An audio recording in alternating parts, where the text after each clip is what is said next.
ಸರಿಯಲ್ಲ ಅನ್ನೋದು ಎಲ್ಲರ ಒಂದು ವಿಚಾರ. ಕನ್ನಡಿಗರಿಗೆ ಭಾಷೆ ಅನ್ನೋದು ತುಂಬಾ ಕಡಿಮೆ ವಿಷಯ, ತುಂಬಾ ಒಂದು ಸೆನ್ಸಿಟಿವ್ ವಿಷಯನೂ ಅಷ್ಟೇ. ಸೊ ಏನೇ ಇರಲಿ ಅವ್ರು ತಿಳಿಸಿದ್ದಾರೆ, ಸೀನಿಯರ್ ಆರ್ಟಿಸ್ಟ್ ಗೌರವ ಇದೆ. ಅದೇ ಈ ಒಂದು ಹೇಳಿಕೆ ಕನ್ನಡಿಗರಿಗೆ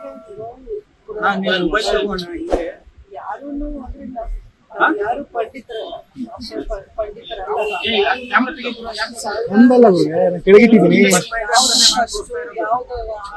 ಯಾವ ಭಾಷೆ ಅಂತ ಯಾವ ಭಾಷೆ ಗೊತ್ತಿತ್ತು ಅನ್ನೋದು ನಮ್ಗೆ ಯಾರಿಗೂ ಖಂಡಿತ ಗೊತ್ತಿದೆ ಅಂತ ಯಾರು ಹೇಳೋಕ್ ಬರಲ್ಲ.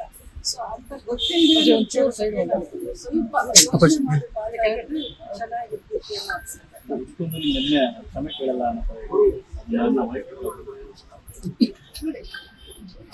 ಅವರ ಅಭಿಪ್ರಾಯವನ್ನ ಅವರು ತಿಳಿಸಿದ್ದಾರೆ. ಅದನ್ನ ನಾವೆಲ್ಲರೂ ಒಪ್ಕೋಬೇಕು ಅಂತ ಏನಿಲ್ವಲ್ಲ. ಸೊ ಇನ್ನು ನಮ್ಮ ಭಾಷೆಯ ಒಂದು ಘನತೆ ಏನಿದೆ ಅದು ಯಾರೋ ಒಬ್ಬರ ಹೇಳಿಕೆಯಿಂದ ಏನು ಕಡಿಮೆ ಆಗುವಂತದ್ದಲ್ವಲ್ಲ. ಸೊ ಅವರ ಅಭಿಪ್ರಾಯ ಓಕೆ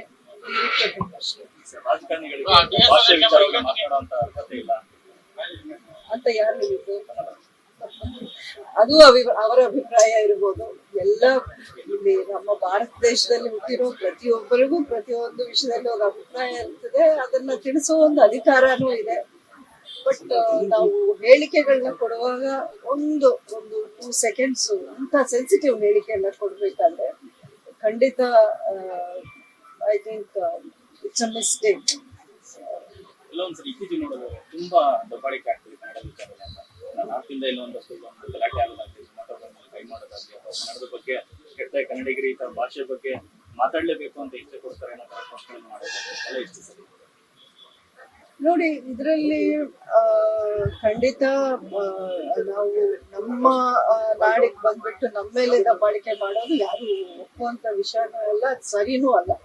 ಇದಕ್ಕೆಲ್ಲೋ ಒಂದು ಕಡೆ ಒಂದು ಫುಲ್ ಸ್ಟಾಪ್ ಹಾಕ್ಲೇಬೇಕಾಗಿರೋ ಒಂದು ಟೈಮ್ ಬಂದಿದೆ.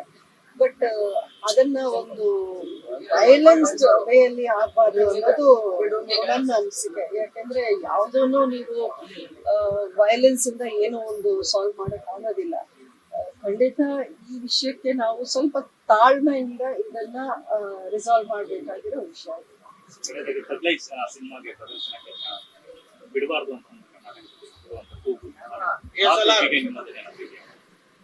ನೋಡಿ, ಯಾವುದೇ ವಿಷಯವನ್ನ ನಾವು ತುಂಬಾ ವಿಪರೀತಕ್ಕೆ ನಾವು ತಗೊಂಡು ಹೋಗಬಾರದು. ಬಟ್ ಅಗೇನ್ ಇದು ಸೆನ್ಸಿಟಿವ್ ವಿಷಯ ಇರೋದ್ರಿಂದ ಅವರವರ ಒಂದು ಹೇಳಿಕೆಯನ್ನ ನಾವು ಎಷ್ಟುವರೆಗೂ ತಗೋಬೇಕು ಅಷ್ಟೇ ತಗೊಂಡು ಬಿಟ್ಟು ಬಿಡಬೇಕು ಅನ್ನೋದು ನನ್ನ ಅನಿಸಿಕೆ. ಲೇಟೆಸ್ಟ್ ಹಾಗೂ ಇಂಟ್ರೆಸ್ಟಿಂಗ್ ಸುದ್ದಿಗಳಿಗಾಗಿ ಬಾಸ್ ಟಿವಿ ಕನ್ನಡ ಚಾನೆಲ್ನ ಸಬ್ಸ್ಕ್ರೈಬ್ ಮಾಡಿ. ಹಾಗೆಯೇ ಬೆಲ್ ಐಕಾನ್ ಪ್ರೆಸ್ ಮಾಡಿ. ಇದರ ಜೊತೆಗೆ ಫೇಸ್ಬುಕ್, ಇನ್ಸ್ಟಾಗ್ರಾಮ್, ಎಕ್ಸ್ ನಲ್ಲೂ ಮಿಸ್ ಮಾಡದೆ ಫಾಲೋ ಮಾಡಿ.